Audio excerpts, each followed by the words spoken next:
ajudando a vender, ok? Na próxima semana eu trago os canhotinhos, mais informação, valores, sabores, tudo mais, mas a gente vai conversando, está longe ainda, segundo domingo do mês de julho, amém? Então como que você pode ajudar? Primeiro, orando, pedindo a Deus sabedoria para o nosso conselho, para Deus abençoar esses homens que nós temos trabalhado, nós temos feito muitas coisas aqui na igreja e que Deus nos dê mais graça ainda. O nosso sonho aqui, meus irmãos, eu brinquei com o presbítero Dario sobre o sonho, vocês sabem que é brincadeira, mas o nosso desejo, o desejo do coração do conselho, o meu desejo é que nós vamos fazer essa reforma sem mexer no caixa da igreja.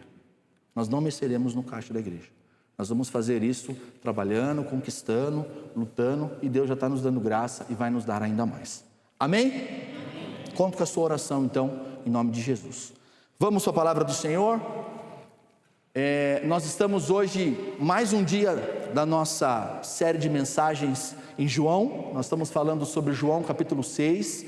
O Senhor nos deu essa direção de nós falarmos sobre João 6. Então nós estamos hoje no quarto sermão já, nós já passamos pela multiplicação de pães, Jesus andou sobre as águas, semana passada começou um embate e hoje esse embate vai ficar um pouquinho pior, mas vamos lá, abra comigo aí em João capítulo 6, versículo 41, João 6, 41,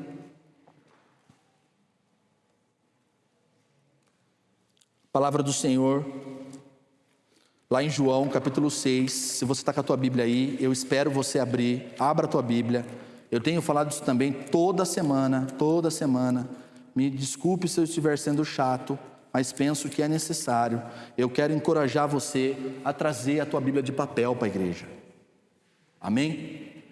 Traga a tua Bíblia de papel, você vai evitar distrações, porque se você olhar pelo teu celular, se sair um gol, quem está jogando agora? Se sair um gol na Copa do Mundo, o seu celular vai vibrar e você vai perder um culto. E não se esqueça, o Yahvé Adonai, eu sou, está aqui. Ele é digno da nossa atenção, da nossa santidade, da nossa reverência. Amém? Então, João capítulo 6, versículo 41, se você está sem a tua Bíblia, não tem problema, o texto está projetado aqui, a Sabrina vai passar para vocês e nós vamos ler a palavra do Senhor. Diz assim o texto: então os judeus começaram a murmurar contra ele, porque tinha dito, eu sou o pão que desceu do céu. E diziam, esse não é Jesus, o filho de José? Por acaso não conhecemos o pai e a mãe dele? Como é que agora ele diz, desci do céu? Jesus respondeu, não fica murmurando entre vocês. Ninguém pode vir a mim se o pai que me enviou não o trouxer, e eu ressuscitarei no último dia. Está escrito nos profetas, e todos serão ensinados por Deus. Portanto, todo aquele que ouviu e aprendeu do Pai, esse vem a mim. Não que alguém tenha visto o Pai, a não ser aquele que vem de Deus, esse já viu o Pai. Em verdade lhes digo, quem crê em mim tem a vida eterna. Eu sou o pão da vida. O pai de vocês comeram maná no deserto e morreram. Este é o pão que desce do céu, para que todo aquele que dele comer não pereça. Eu sou o pão vivo que desceu do céu. Se alguém comer desse pão, viverá eternamente. E o pão que eu lhe darei pela vida, e o pão que eu darei pela vida do mundo é a minha carne. Então os judeus começaram a discutir entre si, dizendo, como é que esse pode nos dar sua própria carne para comer? Jesus respondeu, em verdade lhes digo, se vocês não comerem a carne do Filho do Homem e não beberem o seu sangue, não terão vida em vocês mesmos. Quem come a minha carne e bebe o meu sangue tem a vida eterna, e eu ressuscitarei no último dia, pois a minha carne é verdadeira comida, e o meu sangue verdadeira bebida. Quem come a minha carne e bebe o meu sangue, permanece em mim e eu permaneço nele. Assim como o Pai que vive em mim me enviou, igualmente eu vivo por causa do Pai. Também quem de mim se alimenta viverá por mim. Esse é o pão que desceu do céu, em nada semelhante àquele que o pai de vocês comeram e mesmo assim morreram. Quem comer desse pão, viverá eternamente. Jesus disse essas coisas quando ensinava na sinagoga de Cafarnaum. Amém? Senhor meu Deus, em nome de Jesus, obrigado, Pai, pela tua santa palavra lida. Obrigado a Deus pelo texto, por tudo que o Senhor tem feito. Obrigado, Pai, pela certeza que temos que o Senhor está aqui e que o Senhor fala, Pai, através da tua palavra. Que apesar de mim, ó Deus, os meus irmãos sejam edificados, sejam exortados, sejam, Pai, edificados para a honra e glória do teu santo nome. É nossa oração em nome de Jesus. Amém e amém.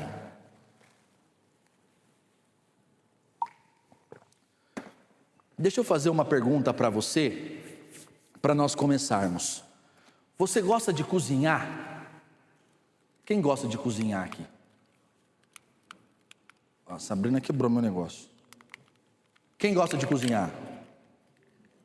Ninguém gosta de cozinhar? Idália? Você gosta de cozinhar? Gosta de cozinhar, Sueli? Quem mais? Mais alguém gosta de cozinhar? A senhora não gosta? A senhora gosta? A senhora pode levantar a mão, dona Beth, porque a senhora já fez um nhoque para mim gostoso. Idália não, Idália, veio com papinho não. A Sueli já trouxe bolo de milho também. Você não, Idália. Bolo de milho, não foi você que trouxe bolo de milho aquela vez? Foi não? Ah, foi você, Idália? Então você não pode levantar a mão não, Sueli. O senhor gosta de cozinhar, né, CPP? Não levanta a mão, porque as nossas esposas não manjam igual nós, entendeu? Eu também tô com a mãozinha assim, ó.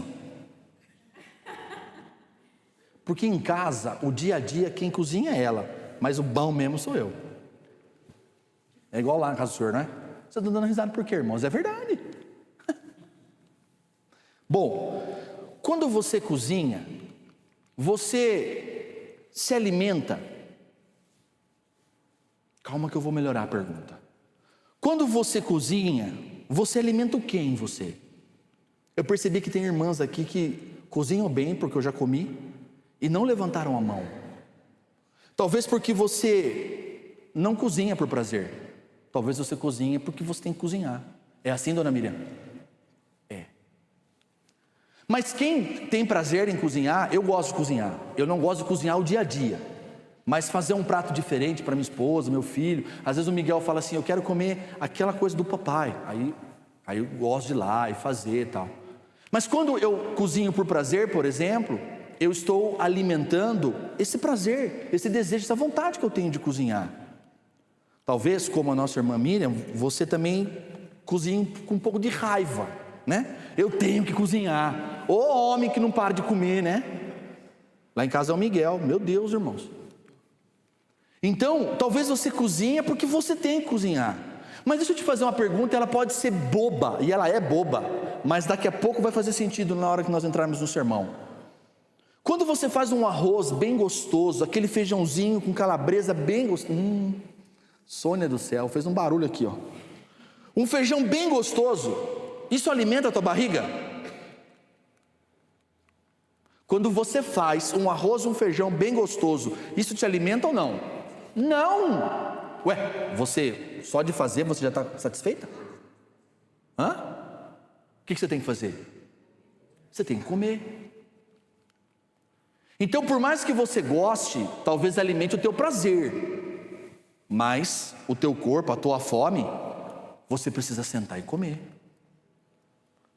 Quando você vai num restaurante chique e vem lá empratado, bonitinho, como um negocinho assim, aquele negocinho ali, o cara faz assim, né? Não tem esses negócios lá?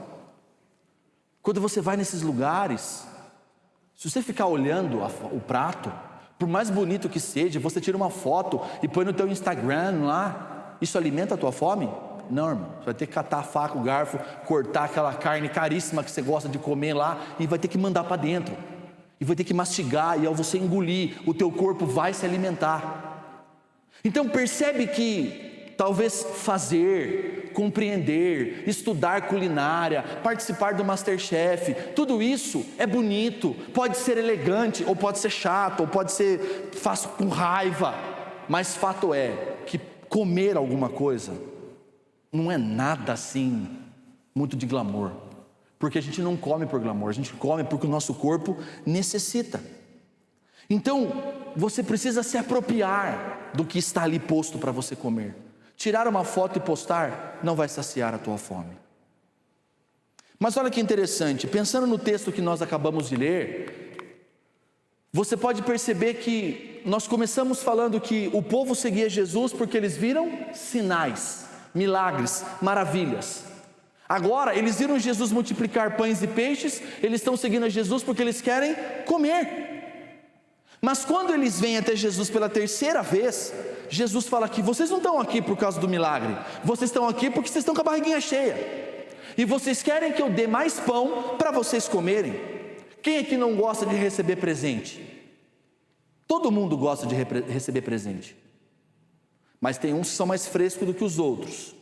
Eu não me importo com o presente que eu ganho.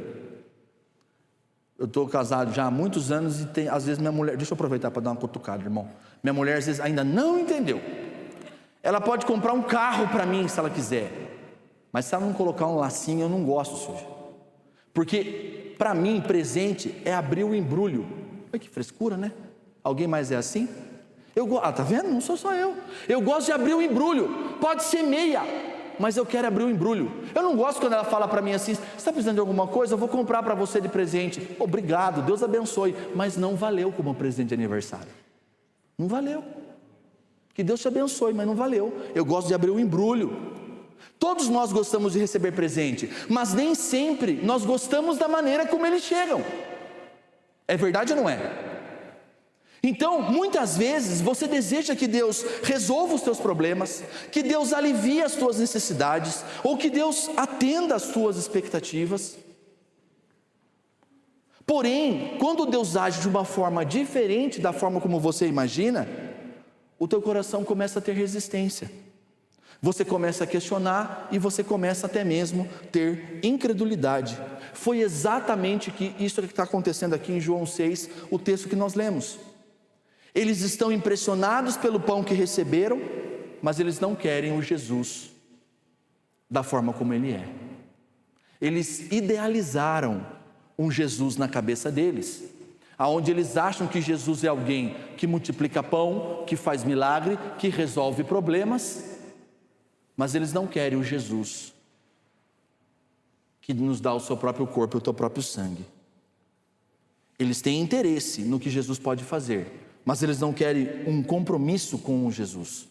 Então a grande pergunta dessa noite é: como eu posso receber a vida que Deus me oferece, se o meu coração resiste à forma como Ele decidiu me conceder? Deus está disposto a abençoar a tua vida. Deus está disposto a te dar aquilo que você tem buscado em oração. Mas será que você está disposto a receber via Amazon sem embrulho? Ou você vai ficar feito eu, brigando com a Elis porque não veio com o embrulho? Será que você está disposto a receber o que você quer, da forma que Deus quer fazer, ou você quer fazer do jeito que você quer fazer? Então hoje eu quero falar para vocês sobre o Pai que nos conduz ao pão da vida. E como Ele faz isso? Ele faz isso de 4 maneiras. A primeira delas, o Pai expõe a incredulidade do coração humano diante da pessoa do Filho. Olha que interessante o que o texto nos diz. Então os judeus começaram a murmurar contra ele, contra Jesus no caso, porque ele tinha dito: eu sou o pão que desceu dos céus. Isso é uma verdade, amém? Isso é uma verdade imutável, uma verdade absoluta. Jesus é o pão de Deus que desceu dos céus. Olha o que eles fazem no 42. E diziam, para quem estava de manhã aqui hoje, aquela brincadeirinha que nós fizemos aqui, né? E diziam, e murmuravam: não é esse Jesus, o filho do Zé? Esse Jesus aí não é o filho da Maria lá? Se fosse em Minas Gerais, é filho do Zé. Uai, não é filho do Zé? Por acaso não conhecemos o pai e a mãe dele? Como é que ele diz agora: desci do céu? Enquanto Jesus está dando pão para comer, multiplicando peixe que não tem, enquanto Jesus está fazendo milagre, andando sobre água, curando os enfermos, levantando o coxo do tanque de Betesda, curando os cegos pelos caminhos, as multidões estão correndo atrás de Jesus. Mas quando Jesus fala: eu sou o pão que desceu do céu, o povo começa a fazer o quê? O povo começa a murmurar. Assim como Israel havia murmurado no deserto. Eles murmuravam diante do maná, eles murmuravam diante das águas de Refidim, eles murmuravam diante das codornizes, eles murmuravam diante de tudo. Eu penso que esse texto está nessa noite corrigindo a ideia que talvez eu e você tenhamos de que incredulidade é apenas falta de evidência. Não, eles não creram em Jesus porque eles sabiam que Jesus era filho do José e da Maria. Não, irmãos, eles não creram em Jesus porque o coração deles estavam totalmente fechados para a verdade de Deus. Os ouvintes, eles viram os sinais, eles ouviram os ensinos, eles testemunharam os milagres, mas mesmo assim, eles estão rejeitando quem de verdade Jesus Cristo ele é. Então o problema não é intelectual, é espiritual. O teu problema não é falta de entendimento, o teu problema é falta de você crer e você aceitar de fato o que Deus está ou o que Deus quer fazer na tua vida. Vocês leram junto com o Cleiton aqui na hora da contrição o texto de Romanos 1. O que o Senhor está falando em Romanos 1? Que nós, pecadores, suprimimos a verdade de Deus. Então o que eles estão fazendo aqui? Jesus está falando assim: eu sou o pão vivo que desceu dos céus. Eles suprimem a verdade. O que é suprimir? Suprimir é sufocar. Suprimir é tentar jogar para debaixo do tapete. O que eles respondem? Ao invés de eles responder, sim, tu és o Cristo, Filho de Deus, eles respondem o quê? Ele é o filho do Zé. Eles suprimem a verdade, eles negam a divindade de Jesus, eles não querem acreditar que Jesus é verdadeiramente Deus, porque se você confessar com a tua boca que Jesus é Deus, você vai ter que adequar a tua vida, você vai ter que aceitar que quem comanda a tua vida é Ele e não você. Se você disser que Jesus é o Cristo, você não vai poder fazer as coisas do jeito que você está acostumado a fazer. Você vai ter que se adequar à palavra. Então eles suprimem a vontade de Deus. E eles dizem que Jesus é apenas o filho de José. Nós vivemos num mundo onde as pessoas continuam rejeitando a Cristo. Não porque falta informação, mas porque desejam um Cristo moldado às tuas expectativas. Será que você e eu, nós conhecemos as histórias da Bíblia? Será que nós conhecemos nossa tradição presbiteriana, calvinista, de John Knox, de não sei do que lá, e o que lá, e o que lá? Será que conhecemos nossa denominação? Conhecemos a Bíblia? Mas será que nós negamos a verdadeira identidade de Jesus? Eu digo uma coisa para você, irmãos. Quando eu e você agimos como se Ele não existisse, ou Ele não é Deus, nós estamos negando a sua verdadeira natureza. Ele é o pão vivo que desceu dos céus, e Ele é carne para nós comermos, e Ele é sangue para nós bebermos. A pergunta é não é se você sabe quem é Jesus, ou se você tem informações sobre Jesus. A pergunta que eu quero fazer para o teu coração e para o meu coração nessa noite é: será que eu estou disposto a submeter a minha vida ao Jesus que as Escrituras revelam? Ou será que eu quero criar um Jesus ao meu molde e seguir a Ele? Será que eu criei um Jesus imaginário? Ou um Jesus que eu encontrei pela internet? Jesus é o pão vivo que desceu dos céus, irmãos. E o Pai, Ele está confrontando a nossa incredulidade. Incredulidade é resistência em crer. Então creia, Ele é o Filho de Deus. Se você crê que Ele é o Filho de Deus, então viva como alguém que está com a sua vida inteira diante do Filho de Deus.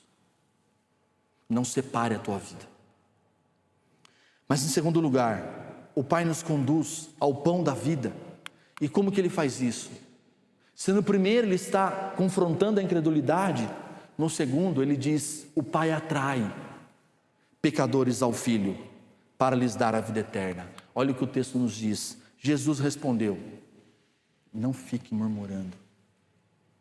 Não fique murmurando entre vocês. Ninguém pode vir a mim se o Pai que eu enviou não o trouxer, e eu ressuscitarei no último dia.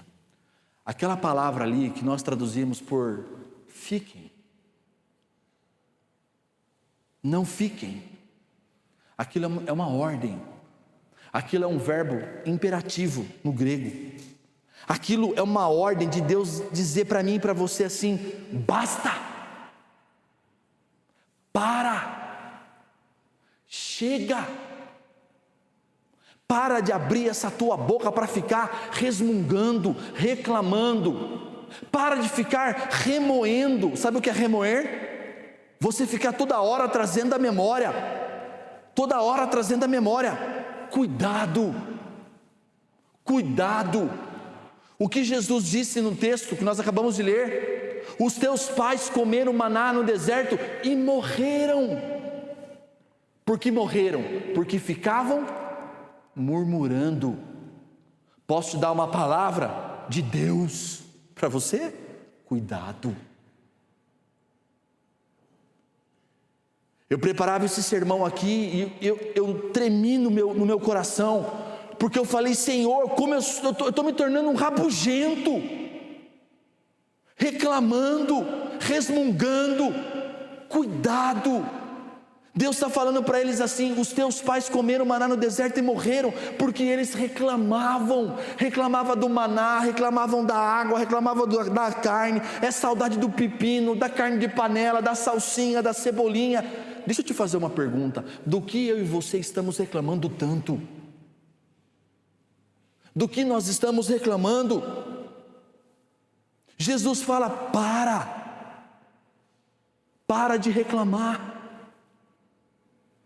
Só que eu fiquei intrigado, porque se você ler comigo de novo ali o verso 43, ele fala: Jesus respondeu: não fiquem murmurando entre vocês. Tudo bem, eu entendi o que Jesus quer falar para a igreja aqui, o que Jesus falou para eles, o que João relatou para os primeiros ouvintes, o que o Senhor está falando para nós, Igreja Presbiteriana de Araçoiaba da Serra. Parem de reclamar, parem de murmurar, vamos viver, vamos agradecer ao Senhor, vamos andar com fidelidade. Só que logo depois ele fala: ninguém pode vir a mim se o Pai que me enviou não o trouxer. Eu fiquei horas aqui tentando entender por que Jesus fala da murmuração e logo depois ele fala da minha incapacidade de vir até Ele para ser salvo. Sabe por quê? Porque na raiz dessa murmuração não é uma simples reclamação. O que está sendo revelado na boca desses homens aqui é autossuficiência. Eu e você, assim como todos os outros homens dessa terra, nós queremos salvar a nossa vida pela nossa própria força. Nós confiamos que o governo vai salvar a nossa vida. Nós confiamos que o mercado vai salvar a nossa vida. Nós confiamos que a bolsa de valores vai salvar a nossa vida, ou que o guru da internet do qual você segue vai salvar a nossa vida. Mas nós não temos capacidade de nadar contra a maré da nossa pecaminosidade e chegarmos até Jesus. Mas Jesus está dizendo o que para mim e para você? O Pai nos chamou e nos atraiu pela graça para nos salvar. Foi Ele que nos trouxe até aqui. Jesus está dizendo assim: olha, vocês estão murmurando, tudo bem, só que cuidado, porque os que murmuraram no deserto morreram, mas até mim o Pai vai trazer aqueles que serão salvos. Amém? Eles acham que Jesus é um simples homem, filho de um carpinteiro, que não pode salvar a eles. Eles acham que eles sabiam, que o que eles sabiam de Jesus era suficiente. Ele é o filho de José carpinteiro e da Maria. Não. Ele é o próprio Filho de Deus encarnado. Deus usou a sua serva Maria para gerar o Filho de Deus aqui na terra, mas Ele é eternamente gerado pelo Pai antes. Ele é 100% Deus e 100% homem. Não acredite que o que você sabe sobre Jesus é capaz de te salvar, porque não é. Ninguém é salvo por conhecimento. Nós não somos agnósticos. Nós somos pecadores. Nós precisamos da graça do Senhor Jesus. E nós precisamos mudar a nossa vida. Porque você sabe que o Pai te trouxe. Você sabe que foi o Pai que trouxe você até Jesus. Então posso te dizer uma coisa: agradeça a Deus pela tua vida. Independentemente das lutas que você possa estar enfrentando, independentemente da situação que você possa estar enfrentando. Porque talvez agora, quando você olha para o teu vizinho, ou você olha para o teu cunhado, ou para alguém da tua vida, da tua família, você possa achar que alguém tem um carro melhor que o teu, alguém mora numa casa melhor que a tua, ou o casamento de alguém parece ser melhor do que o seu, ou o filho do outro deu mais certo do que o teu. Mas eu tenho uma certeza na minha vida: o que eu tenho não vale nada, mas o que Ele me deu vale tudo. Porque se chegou a minha hora agora, quando eu estiver indo embora do culto para minha casa, e acontecer alguma coisa comigo e eu morrer, eu sei que eu estarei salvo além do rio, e Ele estará me esperando de braços abertos. É isso que consola o coração de um cristão. O resto, como disse Paulo, é esterco. Ou como disse Salomão, é correr atrás do vento. O principal para nós é o Cristo, que se entregou por amor a nós. As coisas nos iludem. Nós somos iludidos pelas coisas do mundo. Fala a verdade, irmãos. Nós ficamos lá no Instagram vendo aquelas comidas maravilhosas, as pessoas viajando, as pessoas assistindo a Copa, aqueles casamentos perfeitos, um estilo de vida diferente. Aí quando você vem para a igreja e você ouve uma palavra como essa que eu estou pregando para você aqui nessa noite, você fala assim: o que é isso que eu estou ouvindo aqui hoje? O que eu estou falando para você hoje é a simplicidade da vida cristã, é a simplicidade da vida familiar.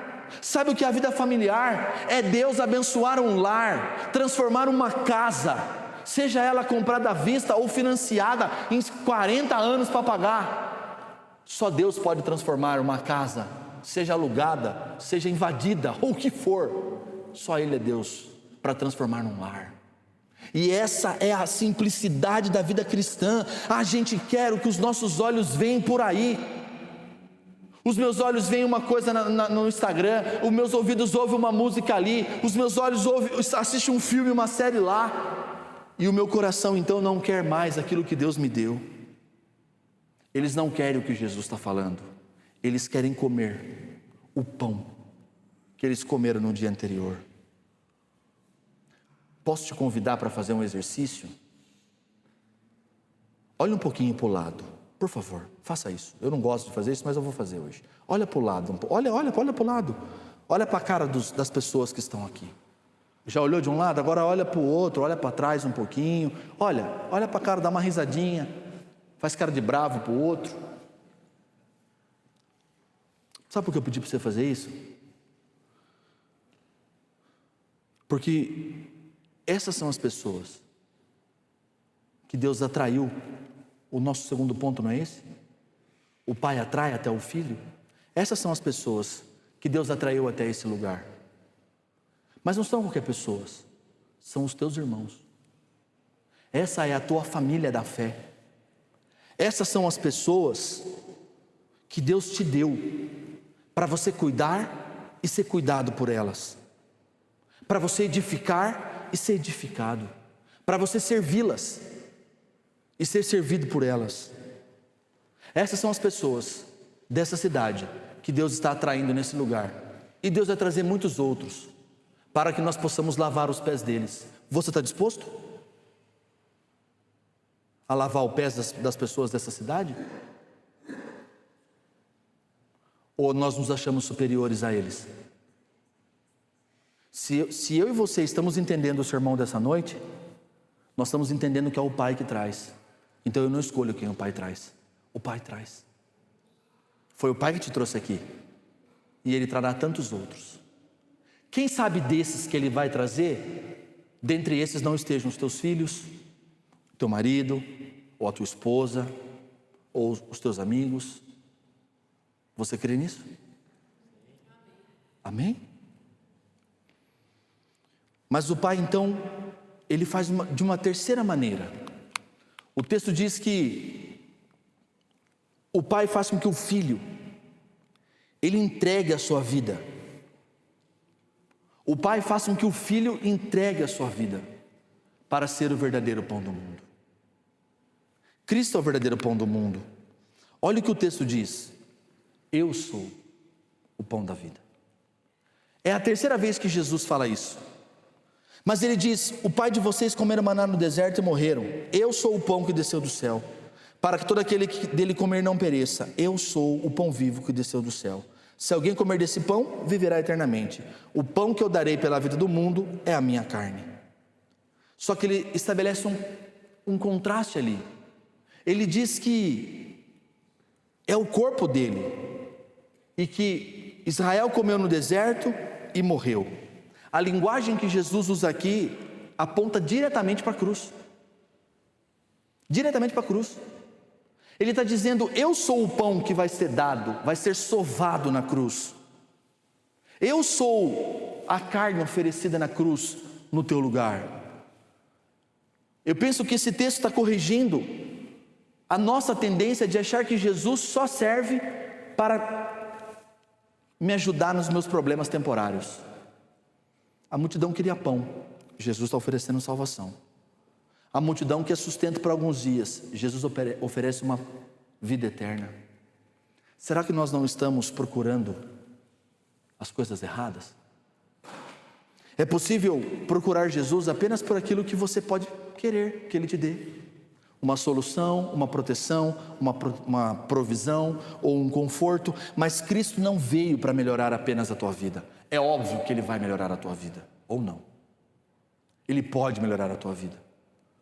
Mas Ele veio mesmo para morrer por você, porque você é incapaz de salvar e melhorar a tua vida sozinho.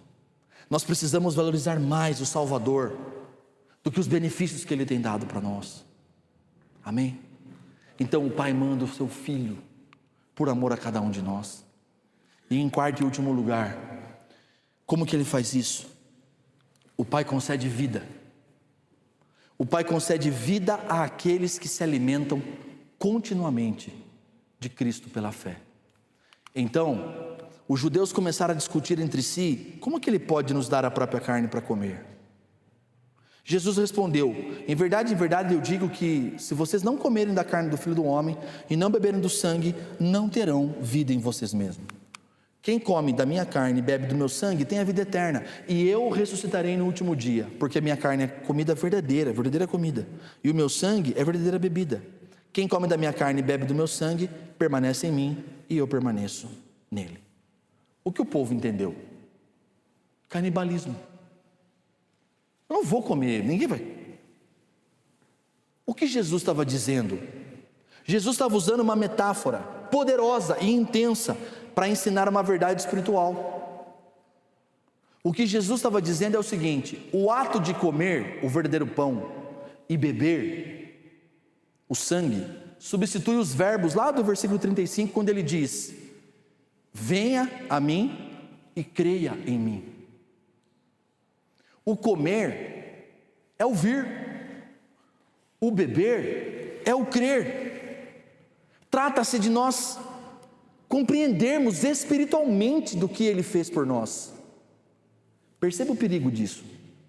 Você pode estar aqui e não estar comendo verdadeiramente dele. Por isso eu comecei te perguntando se você gosta de cozinhar ou não. Porque você pode ter se tornado um expert em preparar pratos sofisticados e fazer um empratamento lindo e maravilhoso, e você põe na mesa esse prato, mas você não come dele. Saber fazer o prato não adianta se você não comer dele. Saber tudo sobre Jesus não te alimenta. É necessário comer da tua carne e beber do teu sangue. Agostinho de Hipona resume isso muito bem quando ele diz: creia e você come.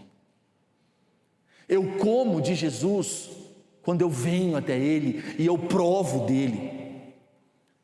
Só que quando ele fala da sua carne, ele está apontando para o quê? Para a tua própria encarnação, para a tua própria entrega voluntária pelo mundo. Quando ele fala sobre beber o sangue, isso é uma ofensa para o judeu, porque o judeu não podia beber sangue. A lei mosaica proibia o consumo de sangue. Mas biblicamente, o sangue simboliza não apenas a vida, mas a sua própria morte violenta e sacrificial na cruz do Calvário. Então, o que Jesus está exigindo deles é que eles abracem a morte de Cristo na cruz como a única maneira de ser perdoado. Irmãos, não é pelo que você faz, não é por quem você é, mas é única e exclusivamente pelo sangue na cruz do Calvário. Comer a carne e beber o sangue descreve quando eu estou me apropriando pessoalmente dessa vida crucificada do meu Cristo. É quando eu consigo orar e falar: Senhor, eu dependo de Ti. É quando eu consigo tirar os meus olhos das coisas dessa terra e eu falo: Senhor, eu confio perseverantemente no Senhor. É quando eu entendo que eu não estou sozinho, mas eu estou unido misticamente com o meu Cristo. É quando eu entendo que eu sou um com Ele. Assim como o alimento sustenta a minha vida física, eu preciso entender que é só Cristo que sustenta a minha vida espiritual. É isso que ele está dizendo. Então o texto está corrigindo que o fato de você estar dentro de uma igreja, você está tudo bem. Não, irmãos, eu preciso me alimentar dele. Não basta você admirar Cristo, não basta você dizer e falar quem é Cristo, não basta você falar sobre Cristo, você precisa viver diariamente pela fé nele. Será que nós nos parecemos mais com Cristo? Ou nós vamos mudando de identidade a cada novela da Globo? Será que nós entramos no hype da cultura, da moda, das coisas aí fora? Ou nós somos pequenos Cristos? A nossa alma necessita de Cristo com urgência. A vida cristã não começa apenas estando na igreja. Ela continua para sempre sustentada por esse Cristo. Sabe, irmãos, eu espero que você tenha percebido que o meu e o teu coração é igualzinho daquela multidão. Ou daquela multidão. Eu espero que você tenha percebido que muitas vezes eu e você viemos aqui para comer pão e o peixinho que ele multiplicou. Eu espero que eu e você tenhamos entendido que nós buscamos vida, satisfação e segurança nas provisões temporárias. Mas o amor de Deus nos atraiu para esse ambiente de graça. Esse é o Evangelho. O Pai entregou o Filho dele na cruz por amor a mim e a você. Agora, o Filho reina. E o Pai atrai ao Filho todos aqueles que são seus filhos. Amém? Amém. Se você crê que você é um filho, isso precisa mudar a tua semana. Sabe, irmãos? Tem muita igreja já por aí pregando vitória, prosperidade e bênção. O que tem que nos alegrar é o Evangelho. O Evangelho precisa nos alegrar. Será que você é capaz de descansar nessa verdade? Será que você é capaz hoje de submeter as suas lutas e dificuldades à realidade de que Cristo é suficiente para mim e para você, e de que eu e você somos e estamos salvos? Para você refletir durante a semana, 2 coisas só. A primeira delas, examine o que você está buscando. Examine onde você está buscando satisfação para a tua alma.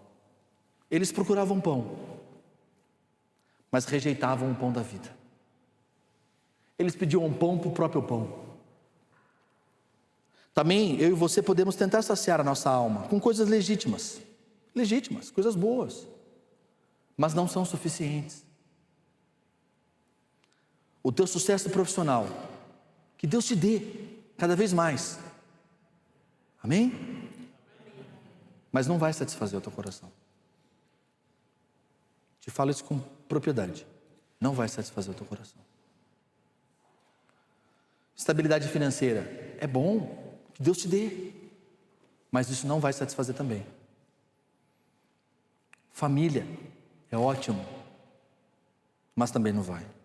Reconhecimento, conforto, experiências, nenhuma dessas coisas foi criada para ocupar o lugar de Cristo. Pergunta a você mesmo hoje: o que tem alimentado o meu coração mais do que Jesus? Quando você descobrir, chame isso de ídolo, quebre e jogue-o fora. Em segundo lugar, se você entendeu que você é que o Pai te trouxe aqui, compartilhe o pão da vida com outros. Conte para as pessoas dessa cidade, aonde eu e você encontramos pão. E traga-os, não para ouvir uma palavra de vitória, mas para ouvir palavras de vida eterna, como nós ouviremos na próxima semana, terminando a série. Portanto, fale de Cristo. Apresente Cristo para as pessoas. Confie em Cristo. Eu e você não somos capazes de converter ninguém, mas o Pai continua usando eu e você para atrair pecadores para o Filho de Deus. Amém? Que Deus nos abençoe. Que nós possamos entender que Ele é o Cristo e Ele nos é suficiente. Amém, meu irmão? Fique em pé por um instante, vamos orar. Vamos falar com o Senhor.